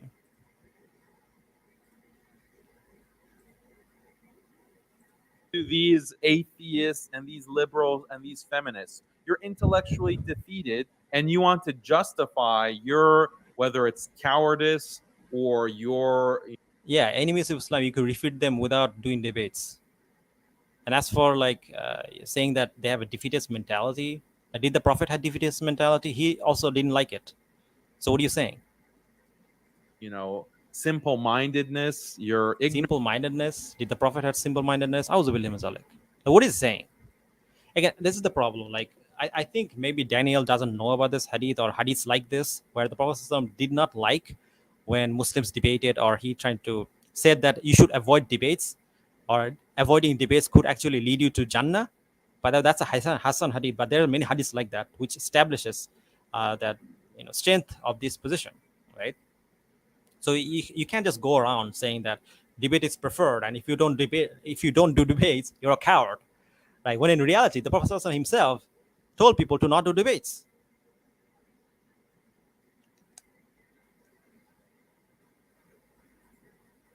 And maybe it's because Daniel doesn't know this, but I find that hard to believe. Because the thing is that if it is really the case that he doesn't know, that he shouldn't speak about it. Because he shouldn't speak without knowledge. And if he does know this and he's still saying this, then he's a liar. I don't believe he's a liar. I think maybe he just doesn't know. But I'm going to assume the best. But still, you cannot go around insulting people who refuse to engage with you, saying that they're cowards, when in reality they're simply following the Prophet. It could be the case that they're following the Prophet, following his advice. That when he said that, he warned people to not get into this kind of like confrontations with each other over the book, over the Quran, or over any other topic. Or when he said that if you avoid debating, you would actually get a house in Jannah. Which means it's actually preferred that you don't do debates. It could be that they're following that hadith. Doesn't mean they're cowards. So what? Like, they're cowards for like following the Sunnah. Subhanallah, man. Ignorance by saying, "Oh, I'm not going to debate." Okay, yeah, you can't debate. You don't debate because you can't debate. But don't. And again, like, here he's assuming the intention of like this kind of like preachers, celebrities. Again, like I said, even if you don't like these people, I don't think it's right to say that they're doing this because they're cowards, or they're like they have a defeatist mentality and all this. Like, how do you know? How do you know that they're doing this because of that? Instead of it could be the case that they're simply doing this because they want to follow the Prophet as closely as possible, because this is a proper Sunni position to not do debates, not engage in it. Here he's just assuming that the reason they're not doing it is because they're cowards. When in reality, it could be the case that they're not doing it because that's what the Prophet said. They're following the Prophet. Don't say that people who are debating are doing something wrong, or they probably have. No one is saying that, but even if they say they're wrong, like, again, like, what do you mean by debates, right? Like, it is clearly the case that in Islam, debating is not preferred. It is only preferred when you're giving dawah, right? But if you're not giving dawah in a formal settings where the opposition will never accept your position, then it's a waste of time. And I think they're right to advise people to not waste their time. I mean, you can engage with these people without debating them. Like, for Brother Farid, he never debated anybody, right? He engaged with them, he refuted their arguments, but he doesn't do debates, and that's fine. Because the thing is that when you're engaging with these people, like, what are you achieving anyway? Like, these people are not going to change the position. Because in a formal debate, again, I repeat what I said before, the opposition will never change the position. That's the rule of the formal debates. Because if they change the position, then it's no longer a debate. It's by definition, it's not a debate anymore. So it's a contradiction to say that you can give dawah in a formal debate. It's not possible. All you can do is, we're trying to reach out to their audience. But even in that case, you can do that without this debate, because basically what you're doing is wasting everyone's time and your own time.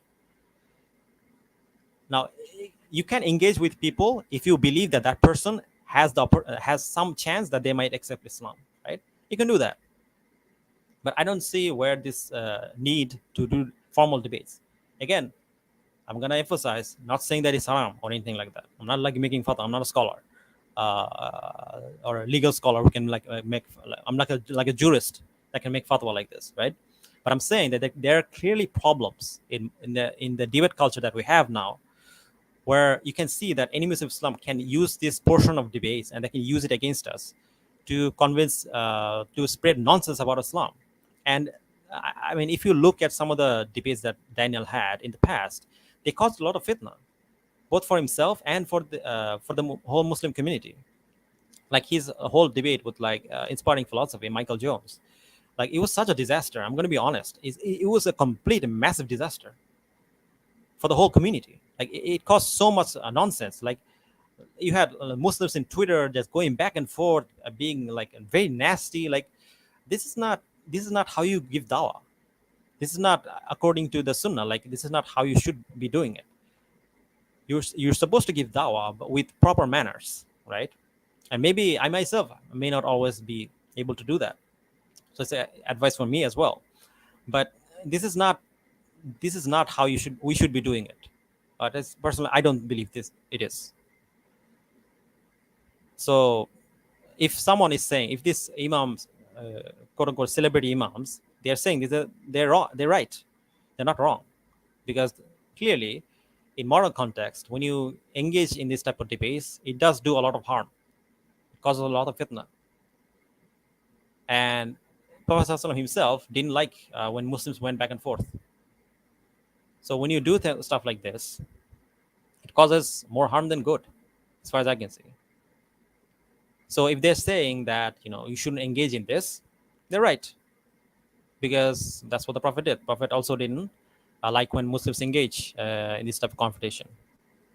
Have some kind of spiritual problem. They're arrogant. They're trying to defend their ego, and this is nonsense. Yeah. By the way, that is also wrong. Like if they're saying that if someone is debating, they're only doing it for their own ego, that is also haram, because you cannot assume the intention of someone, right? That's haram. So if someone is accusing Daniel of saying that, oh, he's only doing it for his ego, and assuming his intention, that's also haram.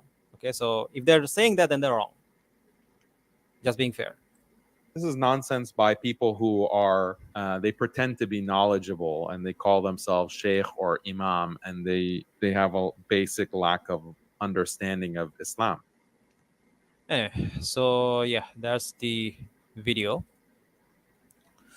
So that's the main point. I think we're probably at the end.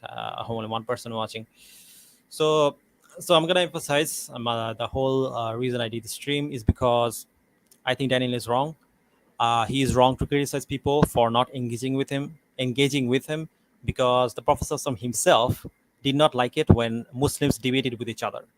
So if these imams are not refusing to engage with you, then they're right. Okay, that is actually what you should do. This doesn't necessarily mean that any kind of engagement or discussions on these topics is like haram or anything, but it is much preferred that you don't debate Muslims, because clearly the Prophet didn't like it. So if they're doing it, you cannot go around insulting them for following the Prophet, and you also cannot assume the intention of these people. Now, with regards to debate, and again, I emphasized this in the beginning, I'm going to emphasize this here again. I'm not saying that debate is like haram or anything like that. I'm not saying that you can engage in it, but there are, in the modern context, there is a lot of problems with like doing debates, right? There's a lot of problems there. I think I mentioned 3 or 5 of them. One is that formal debate is not giving dawah. You're never going to convince the other person, because that person will not change the position. That's the rule of formal debates. That's how formal debates are literally defined, right? Because if the other person agrees, it's not a debate. So it's a contradiction if you say that you can have a formal debate and give dawah at the same time. That's literally a contradiction by terms. Because if you're doing debates, a formal debate, then you cannot give dawah, because in the whole purpose of giving dawah is to convince the other person. That cannot happen in a formal debate. So you cannot have a formal debate and give dawah at the same time. It's a contradiction, right? So that's point number 1. Point number 2, oftentimes when Muslims engage in this type of things, they use foul behavior and go away from the principles of adab, right? And this violates what Allah SWT says in the Quran, where he says that you have to engage in a proper manner. You have to keep your manners in check in order to bring someone to Islam. You have to keep your manners in check, and oftentimes that doesn't happen. And this is something I'm going to emphasize more in my upcoming streams, inshallah, where I'll show how some people, with all due respect to these brothers, brothers like Ali Dawa, brothers like Daniel, oftentimes they violate this clear principle in Islam of giving dawah. Where, and because these other people are insulting Islam, you're also doing the same thing, and this is against Islam. Like, you cannot do that. Like, if you're insulting someone, you cannot be giving dawah. And this is something I see all the time. Like, when they're debating all this, like Muslim and all these other people, they're insulting them. But if you're insulting them, how are you gonna give dawah, right? So that's point number two. It's about the lack of manners, right? Point number three is that oftentimes it's just a waste of time, because because the thing is that these people are not going to change their minds, and you can refute them without debating them, right? So these are like the 3 points. And the fourth point is that, although like confusing dawah and debate, right? Because prophets in the past give dawah because they believe that some of these people can change their mind, but in a formal debate, that's never going to happen. That's literally by definition. So anyway, so these are like the four problems that I have with modern debates culture. And I think modern debates, modern kind of like form of kind of like dawah debate culture that has kind of taken over the dawah scene is very problematic. It's very toxic, and I recommend people to not engage in it, because there are a lot of issues here. There are a lot of issues here, because the thing is that if you're like engaging in this type of debates, you're not giving dawah. And I think you should rather give dawah than do formal debates, because that's against that's what you should do. You should give dawah. You shouldn't do formal debates. But anyway, um, anyway, I hope this is clear, and I'm gonna end the stream now. It's been like 2 hours. Thank you to brother Dream. He's still here watching. Alhamdulillah. And yeah, and if I made any mistake, I do apologize. If you're a student of knowledge and any scholars still watching, please feel free to correct me in the comments, because I'm just a human being. I can make mistakes. And as for Daniel, personally, I've been very disappointed with some of Daniel's behavior, how he's going around calling other Muslims bootlickers and this kind of stuff, and the way he's behaving.